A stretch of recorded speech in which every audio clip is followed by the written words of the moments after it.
Hey, what is up, everyone? Welcome to the Crack House Chronicles. I am Donnie, your host, and with me is a man who drinks beer and puts his shirt on just like everyone else, one leg at a time.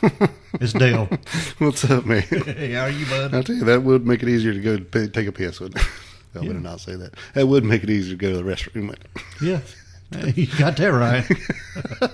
Full neck. That's right, bud. How are you today? I'm doing good. How about yourself? I'm doing pretty good. Yeah, it's awesome, man. We had a little bit off time there, but I had a big time myself down at the wrestling convention. Yeah, you was out of town. I was out of town. Yeah, man, it was big fun. I had a large time.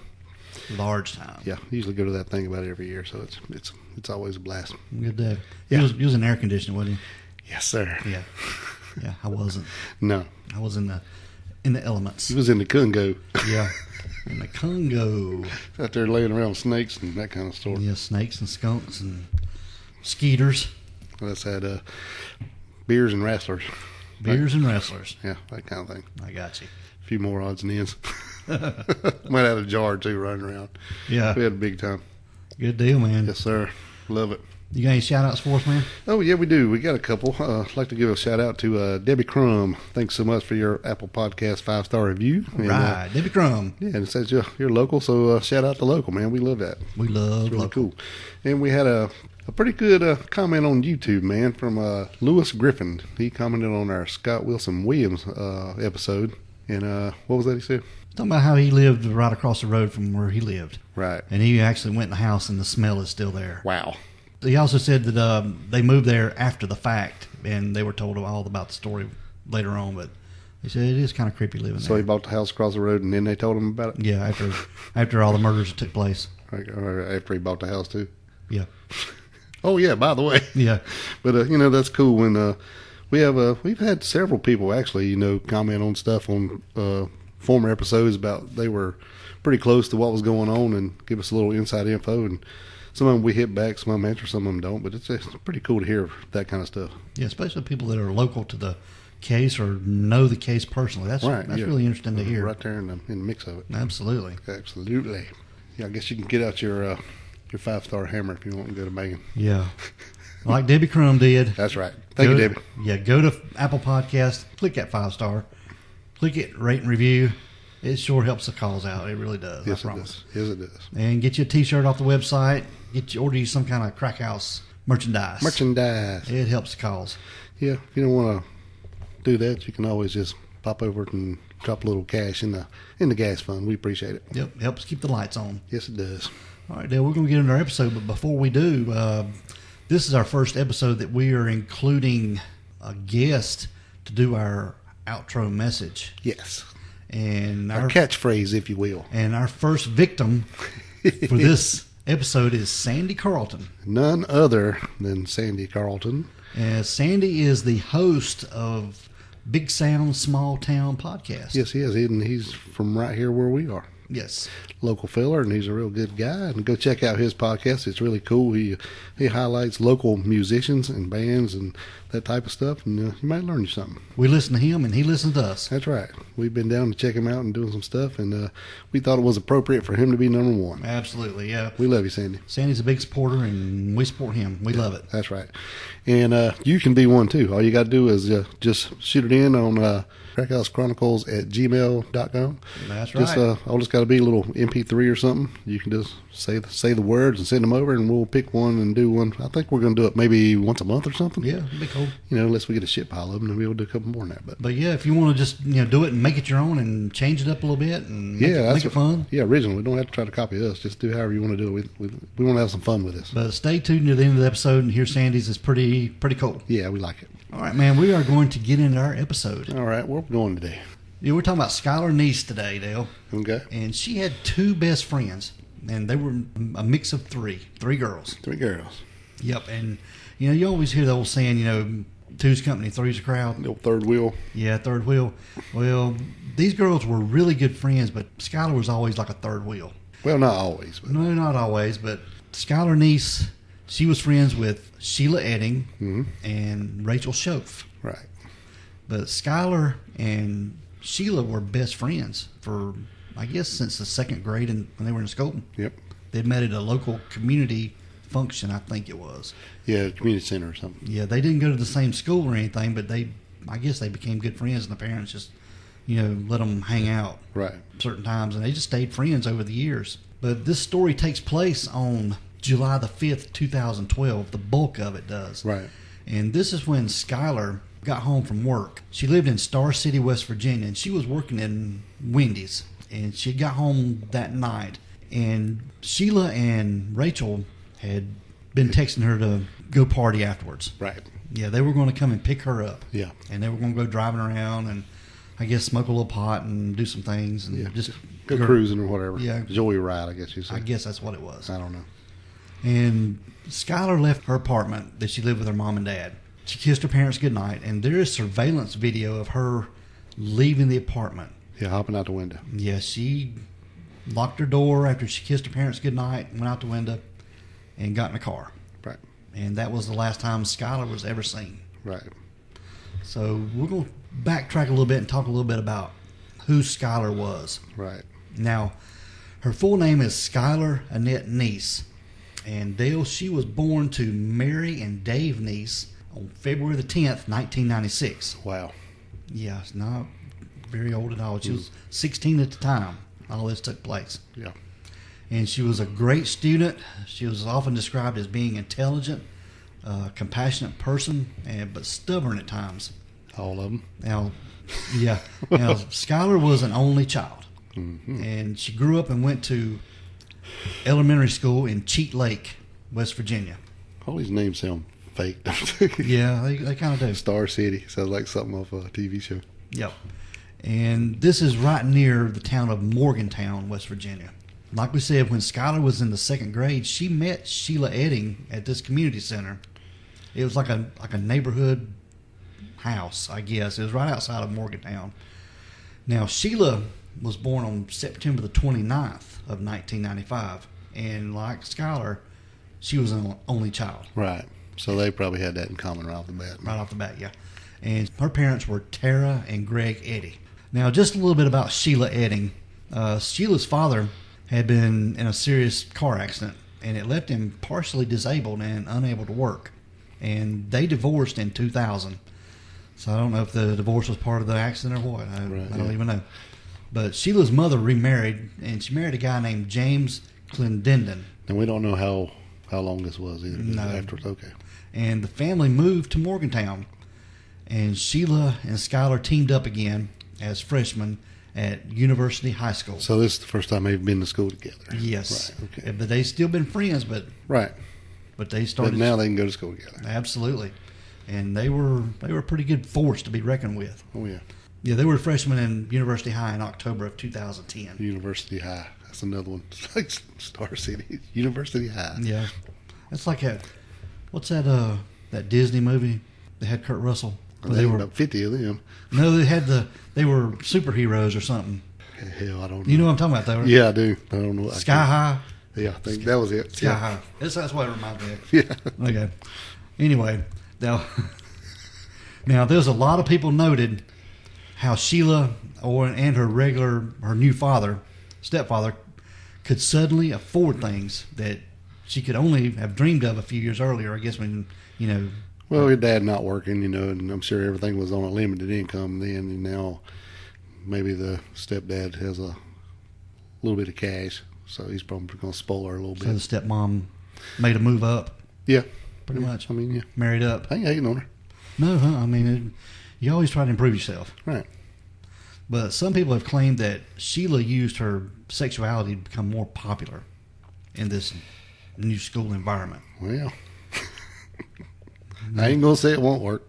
Well, it works for a while. That's what a lot of people claim that she did. Right, okay. Now, while they were at University High, Sheila and Skylar met a red-haired girl named Rachel Schoaf. She's been described as your typical, somewhat gifted actress-singer. I think she was in a lot of school musicals and plays and different things. And like Skylar and Sheila, she was an only child. Three of a kind. Yep. And she was born on June 10th, 1996.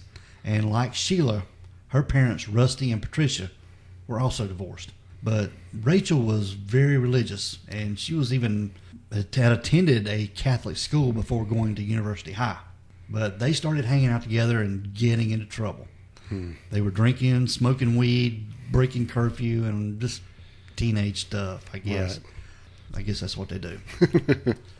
Now, looking back, parents and friends of both Skylar and Rachel have claimed that Sheila was a bad influence. Right.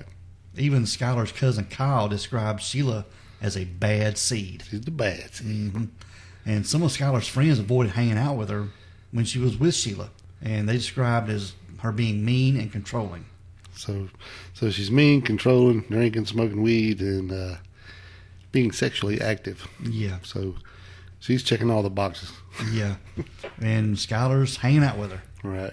But, you know, they've been friends since they were 8, so it's just she's still my friend, you know, even though she's doing all this mess. Of course, I'm sure she had a bunch of other friends there that she was going to school with before she ever got to go to the same school with Sheila. But so I don't know, had she been the bad seed the whole time, or does it just seem to be coming on strong now? I think it's just coming on strong. It's just coming into her, you know, her teen years, being a freshman in high school and showing out a little bit. Oh yeah, you got trying to make a name for yourself, I think. Right. Yeah. Now, even though everybody was telling Skylar about what they thought about Sheila, she had no intention of breaking her relationship off with Sheila. Right. You know, she was still going to be friends with her. We've been friends for 8 years or something, you know. So, despite Sheila being often described as the root of all evil, it was Rachel entering the picture that caused the group dynamics and their loyalties to shift. You know? Right, yeah. You know, you got 3 of them. There's one, like we said, that's always going to be out, odd man out. Yeah, whether you do it on purpose or not, it's going to happen. Oh, yeah. You're going to have 2 that hang out more or something, and one's going to be feeling left out. Yep. And this was when, about this time, they got involved in social media. They all 3 were big on Twitter, and they were tweeting a lot. They were Twitter tweets. Yeah. And it was even described that Sheila and Rachel would often dress alike and leaving Skylar out, making her feel bad that she wouldn't dress like them. You know, it's almost like that movie Mean Girls. Right. If you've seen that movie with Lindsay Lohan, it's pretty rough. Right. They just intentionally treat her like crap. Now, going into their sophomore year, Skylar was put into an uncomfortable situation when, during a sleepover, this was in late 2011, she watched Sheila and Rachel have a drunken sex together. Yeah, there's even a photo of them out there, and I think Skylar photobombs the photo and them on the couch making out. Right. No, it's not real graphic, but yeah, you can see what's going on. Yeah, they're on the couch, right, fooling around. Yeah, and I'd heard somewhere that they kind of raided the liquor cabinet at whoever's house they're staying at, because I don't know. But so they all was getting a little tipsy. Yeah, and it had been reported that Sheila and Rachel were in a girl-girl relationship. Yeah. And it had also been reported that both the girls had boyfriends. And both were sexually active with their boyfriends. Yes.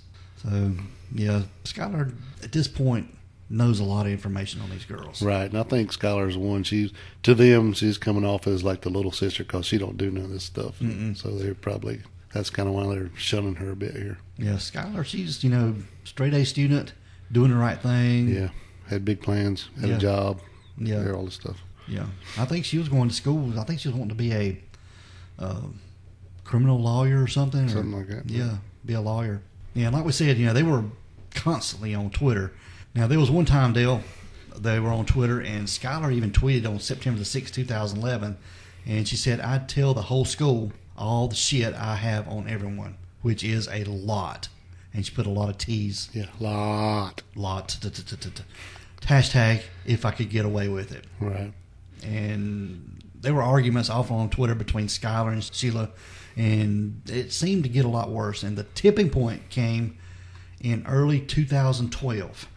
And this was when Skylar and Sheila spent their entire 1-week trip to Myrtle Beach. And they fought the whole time they were there. Right. And when they got home, Sheila told Rachel that Skylar must die. So they spent a week down at Dirty Myrtle when she came home. That was all she could take.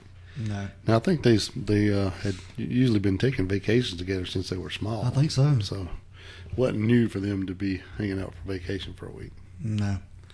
Now, Sheila's call for murder didn't come out of the blue, Dale. There was a lot of students and a teacher at University High. They even overheard The girls discussed the best ways to dispose of a body.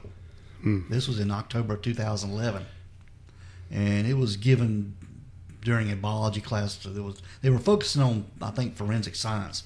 Right. So it was kind of weird, but it could still be quote unquote in context with the class, I guess. Yeah, and they even said that they kind of brushed it off because near that time, there was a body that had been found behind the school. That's fucking crazy. A few weeks earlier. Wow. It seemed like the girls' topic hardly seemed, kind of out of place, but according to those that were there, the girls specifically were trying to figure out a way to get rid of Skylar. I guess this is after the fact, thinking about it. Right. Say, oh gosh, remember that time? But yeah, after the fact kind of stuff. Hindsight 2020, right, kind of thing. Yeah, and I think a couple people had actually told Skylar that, and she's like, well, I don't think it's no big deal. Yeah. She didn't think nothing about it. Now, Rachel was supposed to go to a Catholic church camp, but a storm had come in and they had to postpone the camp. This was in early July of 2012. Right. And knowing that she'll be gone for 2 weeks, Rachel told Sheila they'd have to go ahead with their plan before that. So Rachel told Sheila. Yes. Okay, I'm taking notes here. Now on Thursday, July 5th, like we talked about at the beginning of this episode, Skylar got home from work at Glenmark Center's Wendy's. This was around 10 p.m. Right. And she kissed her parents, like we said, goodnight, and went to her room. And around midnight, Sheila and Rachel either called or texted her asking her for a joyride. Oh, they text her. Kids don't even know phones do calls. No. Mine don't. No, they don't. Phones don't. Yeah.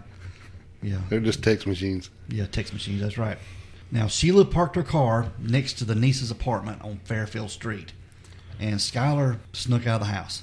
Yep. She placed a small bench beneath the room's window. This was on the outside, and went out and joined the two girls. And so she climbed out her window and put the little bench down there so she could touch it before jumping off into the parking lot. Yeah, and being able to get back in. Right. Yeah, so she had locked her door and went out the window on that bench, and then went down the hill to the car. Right. And there is footage of that, right? There is footage of this, and there are photographs of Skylar on surveillance camera going down to the car. Right. Which is, we'll try to get a copy of that and put it online. But now, unbeknownst to Skylar, the trunk of Sheila's car contained a shovel, fresh clothes, towels, and bleach. So it's it almost been described as a murder kit. Yeah, same difference. Yeah.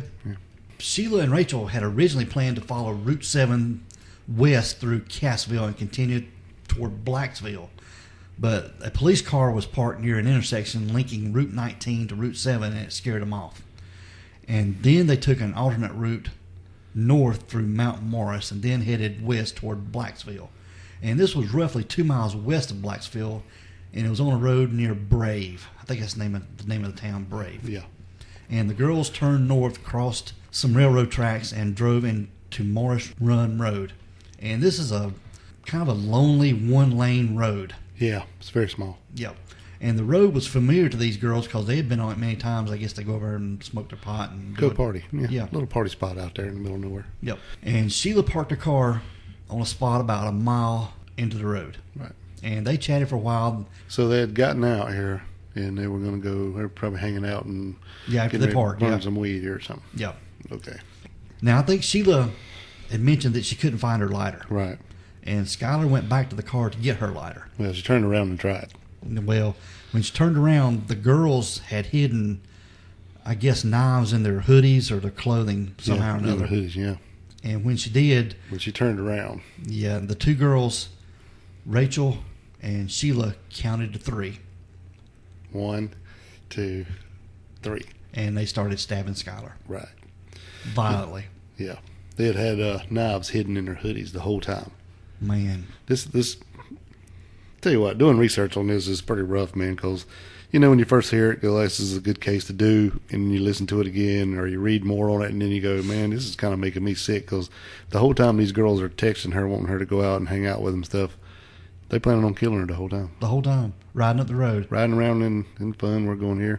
And this is a place, like a party spot for them, so she wouldn't think nothing, because there wasn't going any, like a weird, rock quarry or some kind of weird place or something like that. It's just a place they always go. Yeah. So they've been many times. Yeah. Damn. But Skylar managed to get away. Well, she tried to run, yeah. Yeah, I think she did get away for a little bit, but Rachel managed to tackle her and overtake her. Right. And kept on stabbing her. Right. She had been stabbed everywhere, even even in the knee. I mean, because she probably couldn't run too much anyway. And just to jump in a little bit ahead, I think according to the autopsy, she'd been stabbed over 50 times. 50. 50. Yeah. Damn. 50 and times. This is, the best friend. Yeah. Jesus. Sheila had been friends with us since 2nd grade, man. Right. And when she's down stabbing her, they just wait for her to bleed out. And then she just looks up and says, "Why?" Yeah. Manages to get that out while they're standing there watching her die. Man. Whew. Now, Sheila and Rachel, they had planned to bury Skylar, but the ground turned out to be too rocky and rough for their shovels. So I'm going to tell you, these girls ain't had very much experience digging holes. Cause Well, it ain't like on TV when you see them dudes digging 6-foot holes with a shovel in about 20 minutes. yeah. Because if you've ever had to bury a dog or do anything, it's pretty rough. Yeah. Unless it's just mush dirt, and you're not going to have that. Yeah, digging a hole is rough. Yeah, no matter what it's for. But the ground, like I said, was too rocky for their shovels, and they moved Skylar's body next to a big tree and covered it with rocks and branches and debris. Just whatever they could find in the area to cover up. And they went down to the creek. The name of this creek was Morris Run. And they washed themselves up in the creek. And the girls disposed of their bloody clothes and knives. But left Skylar's turned off cell phone next to her body. Crazy. Yeah. And all this took a few hours, and the girls were back home before daylight. Right. And only shortly after this, in a demonstration of Sheila's narcissism and arrogance and social media addiction, she retweeted at 9:09 a.m., "Always keep your cool." Wow. Now, when we were doing research for this, and I kept reading about them being out in the woods and stuff, I thought it was pretty deep down in some pretty thick woods. But you and I watched a video a little earlier, and this guy was showing where it happened. And that little road runs up in the woods, and there was just a little pull off, and right off that pull off, that big tree it's probably 20 foot maybe off the road. If that much. And then that's where they left her, and then the creek's just right behind that. So it's not like they were way down in the thick stuff. It was just, I don't know, it was blew my mind really how close it was to the little road. But I'm sure there's no traffic on that road, but just because of the way it was. Yeah, just people just going through the area, I guess. Little guess. windy road going through the woods, Yeah, the video Dale mentioned was a guy on YouTube. His name is YouTube channel is Mobile Instinct, and he did a good video, and it's like a 9-minute video, and he don't cover everything on it, but he shows you where the murder took place, where the apartment. It's a lot of little cool details. Yeah, yeah, and he's got worth watching. He's got the video footage of Skylar leaving the apartment, so it's pretty interesting to watch. Mobile Instinct, check him out. Yeah. All right, Dale. The next day, this was the morning of July 6th. This was on a Friday. Right. Which is the same day she tweeted, "Always keep cool." Oh, yeah. So Friday morning. Yes. Skylar's parents had left work early that morning, assuming that Skylar was still in bed. Right, because this summer, teenagers sleeping all day. And she got home late from work, so I guess he thought she was still asleep. Now, her father, Dave, came home around midday, I guess around lunchtime, so that Skylar could borrow his car for her shift at Wendy's. Right. But no one was home. The door to Skylar's room was locked from the inside. Which is weird. Yep. And Dave, her father, then noticed a small bench outside the open window and realized that Skylar had probably snuck out at some point during the night. Right. And the first thing he did was he immediately called Sheila to find out if she'd been in contact with Skylar. Right. And she admitted to having talked to Skylar on the phone that night, the night before, but hadn't seen her. This according to Sheila. And soon after Mary, this is Skylar's mother, got home, a manager at Wendy's called asking about Skylar's whereabouts and why she didn't show up for her shift, I guess. Right. And with the situation seeming more serious by the minute, the Neeses called the police. Yeah, because it was very unlike her to miss work. That was something she didn't do. Yeah, so she didn't do. They knew if she was home and she went out, and then she wasn't at work, something was going on. But like I said, the Skylar's parents called the police, and the phone rang again. This time it was Sheila calling back, and she admitted that her and Rachel had in fact gone joyriding around Morgantown with Skylar that night before. And according to Sheila, they had picked Skylar up around 11 p.m. and returned her home at the end of her street in less than an hour before midnight. Yeah, so she's saying they picked her up around 11 and it was back before 12, but they dropped her off at the end of the road because they said that Skylar didn't want to wake her parents, so they dropped her off and let her walk back. Yeah. Yeah, okay. Yeah. Now, soon Sheila and her mother, Tara, they got to the Neese's apartment and wanting to help find Skylar. So Sheila's inserting herself into this situation. Yeah, and then when they went into her room to look around, her contacts was there, phone charger was there, no clothes were missing. The only thing she had taken was her phone. So they didn't think she had ran away or nothing. So it was just she was just gone, and then she's not showing up for work. So. Looking like she was going to come back. Right, yeah. Not taking anything. Yeah, because if you leave and you're going, you're taking your phone charger, especially your kids. I just wonder if she'd ever snuck out before. Probably. Yeah. I don't know that they knew it, but I'm saying she probably did. If she already knew the trick to put the bench out there and all that stuff, yeah, I'd say she probably had. Yeah. Now, getting back to where we were, Sheila and her mother, Tara, they got to the Neese's apartment, and they were wanting to help find Skylar. And the Eddies and Mary went from house to house. And this is while Dave, this is Skylar's dad, he went with an officer to Star City Police Department and took care of the other side, and asking their neighbors if anyone had seen Skylar. And Mary then remembered that the building had a security camera deal. And it was installed just sometime earlier. I don't remember hearing when it was installed. It was fairly recent to this time. But so it hadn't been there very long. Yeah, the landlord let everyone, the Neeses, the Eddies, and even the officer into a tiny room that housed the surveillance equipment. And on this surveillance video, Skylar is seen getting into a car about 12:31 a.m. And this car had parked on Fairfield Street next to the Neese's apartment. And none or anybody looking at the grainy footage recognized that it was the Eddie's car, Sheila's family's car. Right. But it was a silver Toyota Camry. Yeah. But nobody could recognize what it was. It was even thought that it might have been a SUV at one time. Yeah, I don't know how they come up with that. No, it's definitely a car, yeah. Either a sedan or a coupe. But it's grainy and it's hard to tell. But I think the FBI did enhance it. And yeah, eventually, yeah. But I bet Sheila about shit when they said they had some video surveillance. You know she did. Yeah. For a minute, anyway. You know she did. 'Cause she's pretty cool about staying cool. But during this time, nobody suspected Sheila's story at this point, Dale. Right. So they didn't even bother to rewind to see if she'd indeed picked up Skylar, nearly 2 hours before Skylar got into the unknown vehicle. Yeah.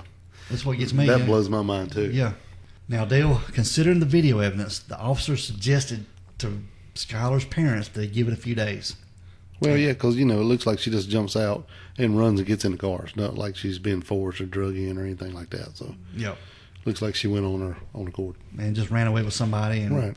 On her own, like you said, and would likely come back. And Skylar's parents knew she would never do such a thing. Right. And they had wanted to believe that she had for alternatives, but the alternatives seemed a lot worse. The tiny Star City Police Department. Star City. Assigned Officer Jessica Colbank to the case. And the FBI got involved almost immediately due to the possible link to an earlier missing person, Alea Lunsford case. And the FBI agent Morgan Spurlock joined for the investigation. And the two interviewed Sheila on July 9th. And Sheila repeated what she had told earlier about picking Skylar up about 11 and dropping her off at the end of Crawford Avenue less than an hour later, Dale. Right. Sticking to her story. Yep, sticking to the story. But Colbank describes Sheila's behavior as narcissistic and wrong. And Sheila also seemed more curious about the investigation than worried about Skylar and where she went. And Colbank also found it strange that dropped Skylar off like a long way from her apartment, right. Not taking her back to her apartment. But Sheila simply said that Skylar had insisted that they do so and not to wake her parents up like you mentioned. Right. Of course, I guess it didn't matter when you was going to the car. It was right outside. But coming back, it's a different story. Yeah. If you see this video, it shows just the car parked right down the hill from her apartment. Yeah. Now, the next day, Colbank called Rachel, who pretended not to even have heard of Skylar's disappearance. Oh, really? Yeah. Rachel didn't act like she didn't even know nothing about it. She's missing? And she had left for the church camp on July 7th, but had spent July 6th boating on Cheat Lake with her mama. Yeah. So this will be that Friday they were out on the lake. Yeah, she was with her mother. The day after. Yeah. Okay. She was with her mother, Patricia, and her mother's friend, Kelly Kearns. And both had noticed a cut on Rachel's ankle.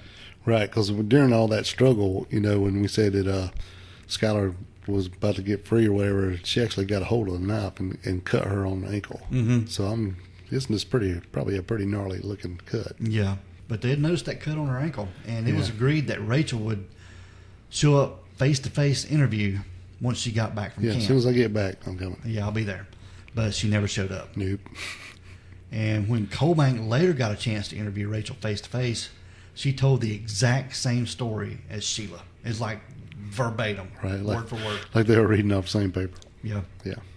And we went here. We went here. It was this time, that time, this time. Yep. Yeah. Yep. Exactly. Ain't nobody going to tell the exact same story. It's going to vary a little bit, but yeah. Yeah, their stories match so much. It was really suspicious. Yeah. Yes. Yeah, like we said, and even rehearsed. And nevertheless, there was nothing to go on officially, and Skylar was seen voluntarily getting into a car, and she was considered a runaway. Right. But the state police refused to issue an Amber Alert. Right, because that's supposed to be only for abducted children, and since she was seemingly going on her, free will, whatever, she was not abducted in their eyes. Yep. So no Amber Alert was issued. Right. On August the 16th of that year, school started, Dale. But Skylar hadn't returned home. Nope. And this would have been her junior year in high school. And the investigation seemed to be going nowhere. And after an outburst at the Star City Police Department, this was on August 24th, Skylar's mom, Mary, contacted the state police, who immediately took the case. And Corporal Ronnie Gaskins and Senior Trooper Chris Berry of the state police had been investigating a series of bank robberies in the Blacksville area. And one bank had even been robbed about a month before Skylar's disappearance, and another one 10 days later. So the troopers heavily considered the possibility that Skylar's disappearance might have something to do with them, these bank robberies, especially when they learned that the younger brother of one of the suspects had been romantically involved with Sheila. So he would have probably known Skylar. Exactly. Right. There would be some connection there. Yeah. And his name was Dylan Conaway. And he was interviewed as a person of interest and remained a person of interest until the end of all this that we're going to get to. Now, on September the 3rd, warrants were issued to seize means of electronic communication from Sheila and Rachel. Gaskins and Perry also reviewed the surveillance tapes several times before they finally figured out Sheila is never seen picking Skylar up at 11. Right, like you said. So, that was funny to me, too, because I kept thinking, well, why the hell don't they just rewind it to 11 o'clock and see if they actually picked her up? But they didn't. Yep. And when they checked it, they weren't there. No. Right. And the troopers then combed the western parts of the state, more specifically the area including the back roads around Blacksville. And they were also able to gather evidence from other security cameras around the town to call into question the timeline the girls have given them. Right. So they're going to find out they're lying about a lot of stuff. Now, from the beginning of all this, when Skylar went missing, Dale, Sheila had tried to insert herself into the investigation by manipulating other people. Man, this just blows my mind because these girls are 16. Yeah, 16 And this just sounds like we're reading something about a really hardened serial killer that we've done before. You know how they always want to slide in and get in the middle of an investigation and figure out what's going on. And wow, okay. She's playing a part. Yeah, man. And she even cried on Skylar's bed not many days after having murdered her. Yeah, just trying to get attention or distraction and just trying to make it look good. Yeah, get on her good side. Yeah. And she even distributed missing persons posters around town to give them an appearance of a good friend. Damn. Yeah. That's this cold-hearted bitch right here, boy. And she'd often talked to Skylar's parents about the investigation, and when the police told the nieces that they shouldn't tell her anything, that she's the one who knows more than she's telling. That's what they told her. And she's starting to use others to spy for her. Yeah, so when they said, don't tell her nothing else, she just started using other people to see if they could find out stuff for her. Yeah, she's getting nervous. Yeah, and she knows something's going on, so she's wanting to know exactly, so she could stay a step ahead, I think. I think so. Yeah. Meanwhile, at University High School, rumors were starting to spread about Skylar. Maybe she had overdosed and the girls had left her somewhere in a panic. Sheila and Rachel seemed to be spending even more time together. I guess they're trying to keep her story straight. Right. Yeah, they didn't act like it really bothered her that Skylar was gone. They're just doing their thing. And on their social media accounts, like we said, they were on Twitter constantly. Yeah. There were very few sporadic mentions of Skylar. But when it seemed convenient, they would mention Skylar. Right. I guess when something hit the news or something like that. Yeah, they were just playing it. Yep. Also, Dale, they were even anonymous Twitter accounts, and they were set up to harass Sheila and Rachel. Right. And whoever were behind these accounts had an extensive knowledge of the case, including the ongoing criminal investigation. And while Sheila seemed unmoved by all the harassment, even referring to the FBI as her buds. Oh, my buddies. Yep. Rachel, she started becoming unraveled. Yeah. I guess, I don't know if it was from her religious background. Maybe she had a little bit of a conscience. Her conscience started eating her. Now, while Sheila's cold-hearted and playing it super cool, Rachel's having a hard time here. Yeah, yeah. Now, like we said, Sheila was trying to insert herself in the investigation, but Rachel, she was trying to get away as far as she could. Yeah, she didn't want to have nothing to do with it, didn't want to talk to nobody, didn't want to be seen, nothing. Mm-mm. Crazy. I know. And Rachel never visited Skylar's parents. No. And all the harassment from the authorities and other students started taking a toll on Rachel's mental health.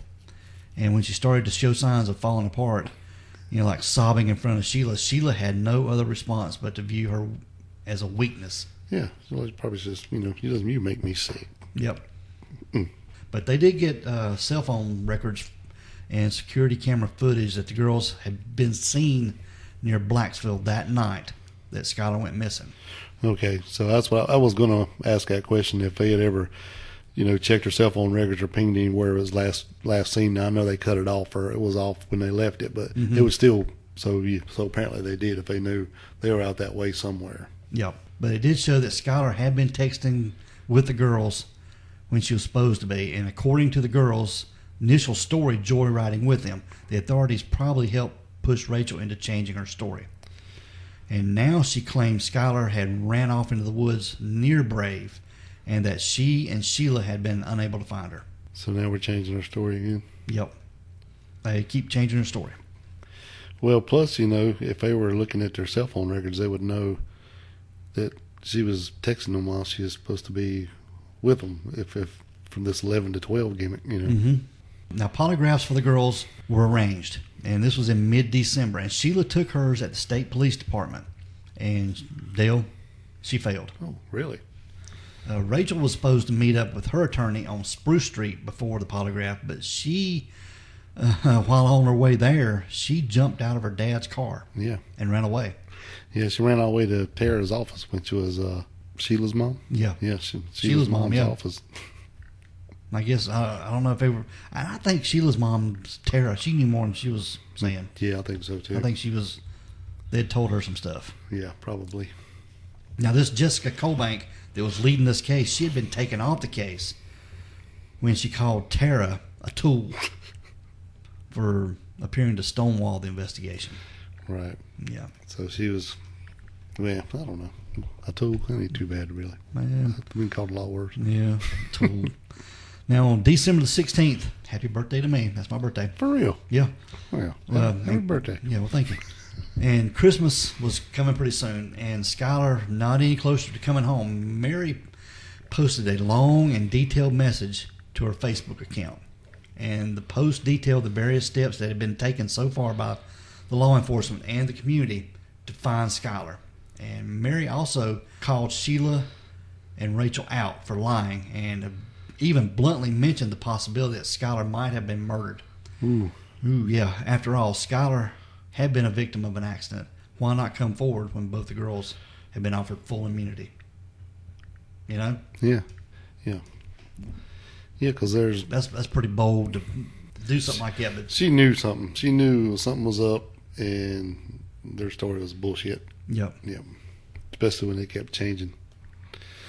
I'm sure at this point Sheila was really getting hot at Rachel because Rachel's changing the story, and Sheila has to change her story to match her story, and she's getting frayed out. Mm-hmm.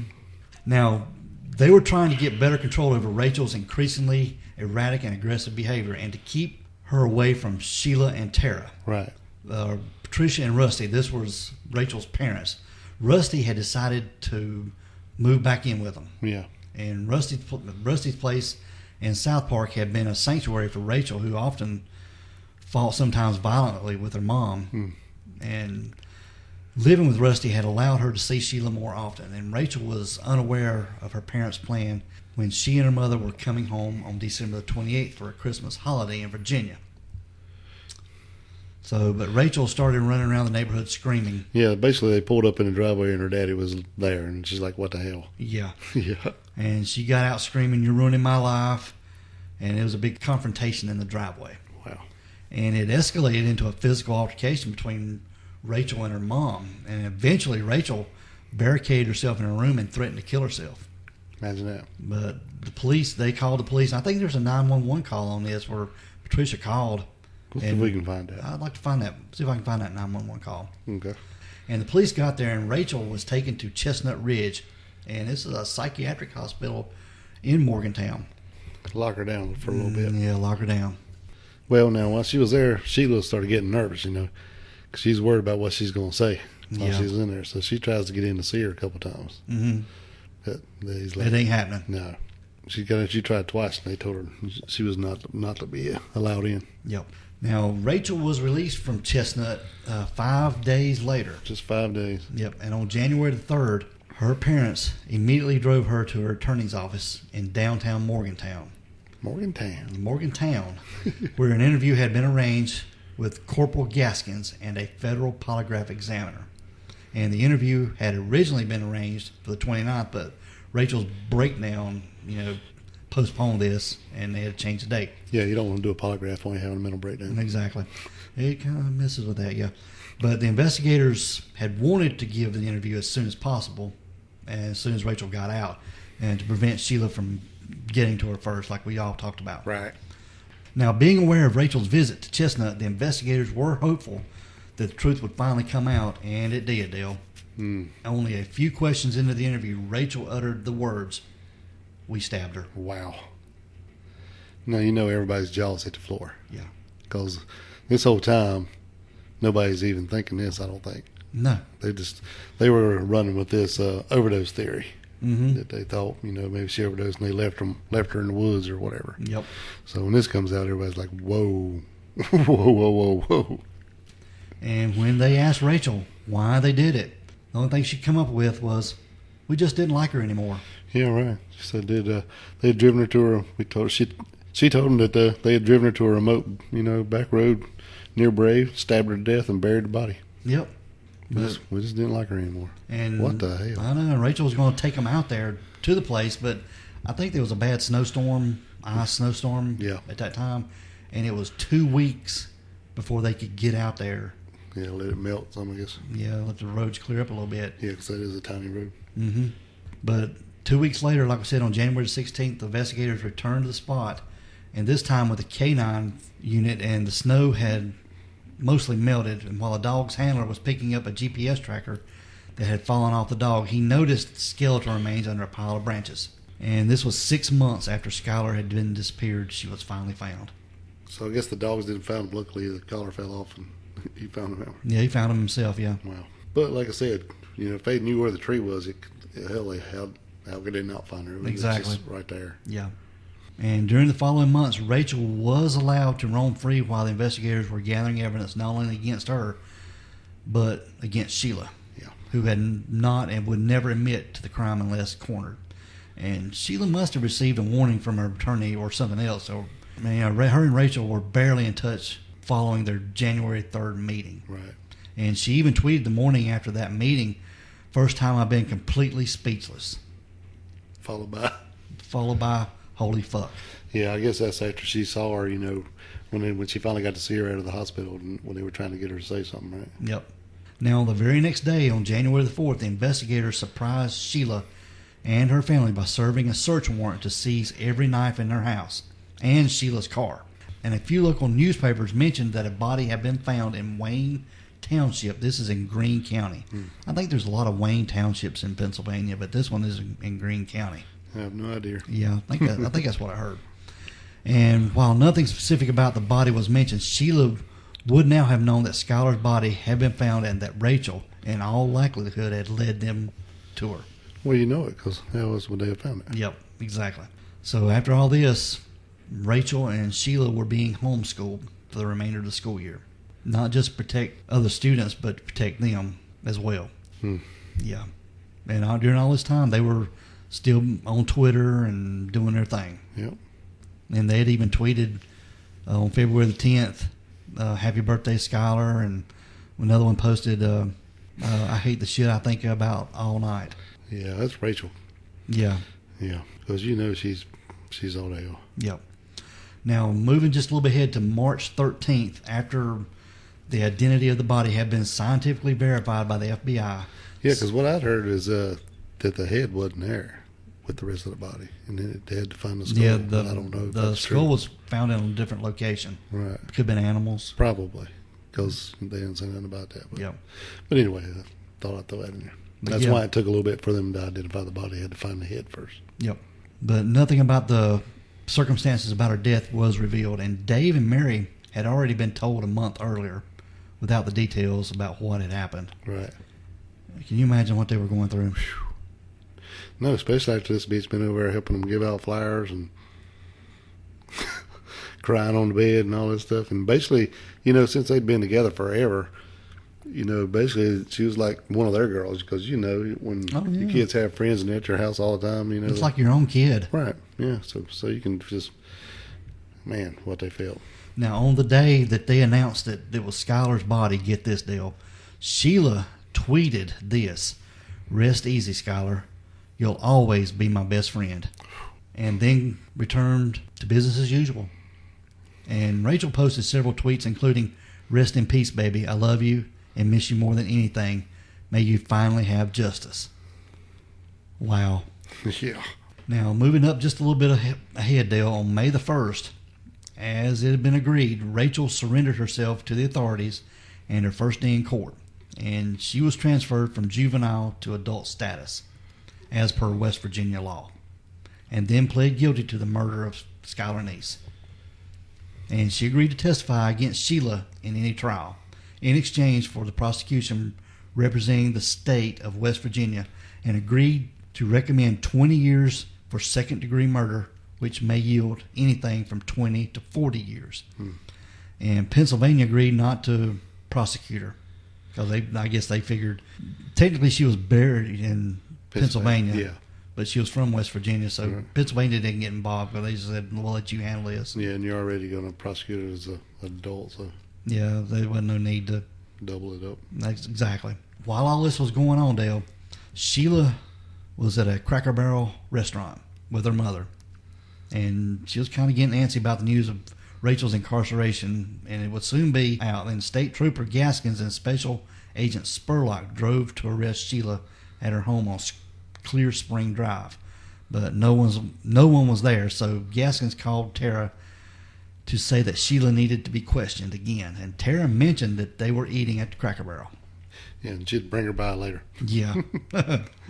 And it's not known what Tara knew, but some have claimed that she was aware of Sheila's arrest coming up.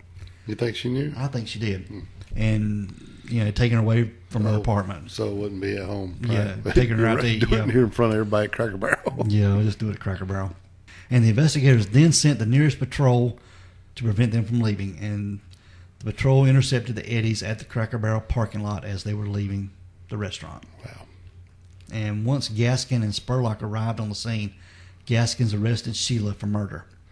And she was then taken to the Lori Yeager Juvenile Center in Parkersburg. Right, so they called her up and said, we need to do some more questioning. Okay, I'll bring her by, but we're at Cracker Barrel. Never mind, we'll come get her.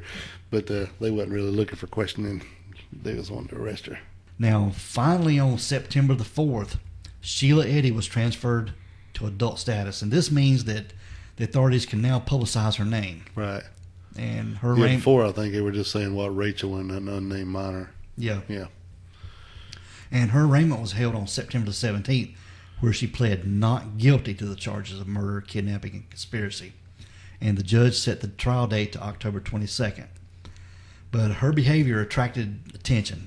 And this was David, Skylar's father, who was in the courtroom that day and thought Sheila was kind of smiling. Yeah.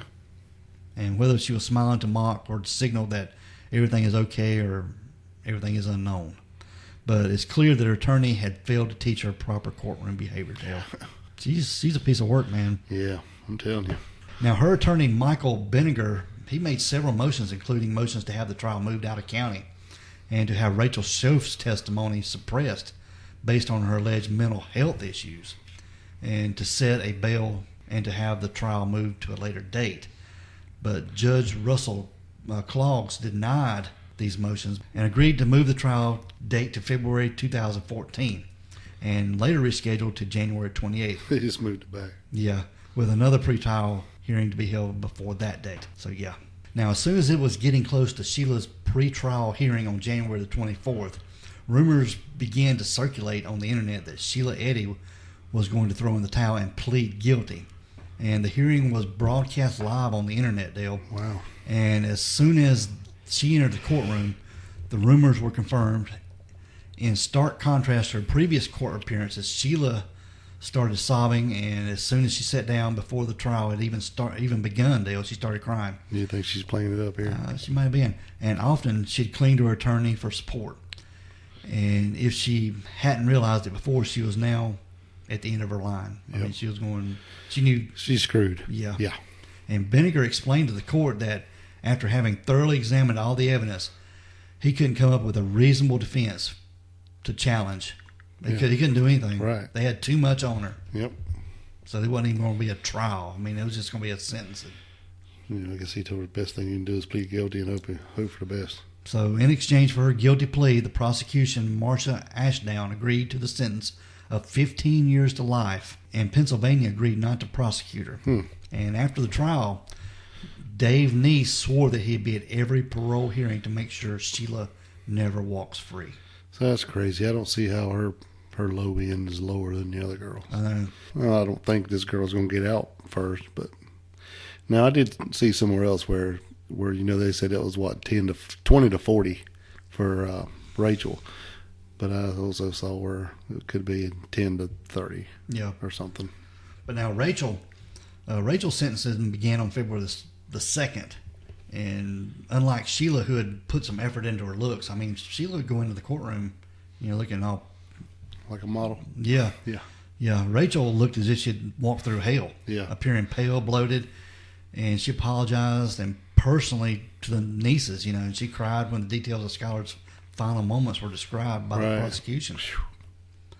And she didn't appear to cry for herself and accepted the sentence of 30 years for second-degree murder. And the judge made a compromise between the prosecution's recommendations and the niece's wish. Yeah, because they recommended 20, and then Skylar's dad said he wanted 40. Yeah. He said, I don't care what she said or how many times apologized, she still killed my girl. Exactly.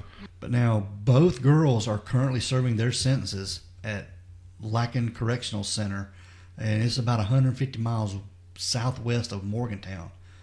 And Sheila Eddy was transferred there in February, and Rachel in 2014. So they're in the same prison. I just wonder if they see each other. I don't know.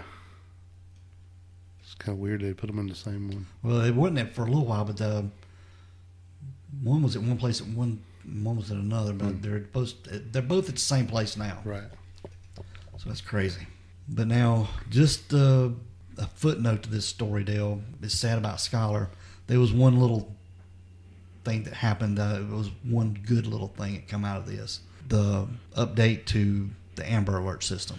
Oh, yeah. Yeah, this was pretty good. It's called Skylar's Law. And before, a child had to be abducted before they could be on the Amber Alert system, be notified. Right. But now because of Skylar Neese, any child that goes missing, regardless of how they go missing, or they're alerted, there's an Amber Alert for them. Yep, or it can be used. Yeah, and this is Skylar's Law. We was talking about earlier about how shitty Sheila was and tweeting all that stuff. Mm-hmm. And she was, just random stuff we've seen. You know, like one time she tweeted out, "Why is my new favorite question?" Mm-hmm. Man, is that shitty? That's crazy. And man. what was the other one? We went on 3. Yeah. And like nobody would know what that meant, but her and Rachel. But damn. Yeah. So she's black-hearted because she has no. We went on 3. Yeah, it's crazy. Mm-hmm. Man. But that is the case of Skylar Neese. Yeah, it's pretty sad, man. I really think, I don't know, I know it, earlier where they said, Rachel said we got to do it, but whatever. Do you think Rachel really thought it was going to happen? Because the way I see it, I mean, they might have talked about it a lot, and it was, we're going to do this, we're going to do this. And then they started putting their little kit together and started getting a little bit more real, I think. Mm-hmm. But then as it come right down to it, we go on 3. I don't know, man. It's just, to me, this is all Sheila's hatching every bit of this. And I think she just, I don't know. Maybe I'm wrong, but it seems like to me she's the one who kind of twisted Rachel into doing this. But at the time that it went down, it kind of looks like to me, it's either I join in or I'll join her or join Skylar on the ground, Mm-hmm. So I guess at that point it's too far to turn back, but then it just eat her up inside after she done it. While Sheila didn't bother her a damn bit. No. Crazy. And like we said, too, I think they did this because Skylar knew some things on them.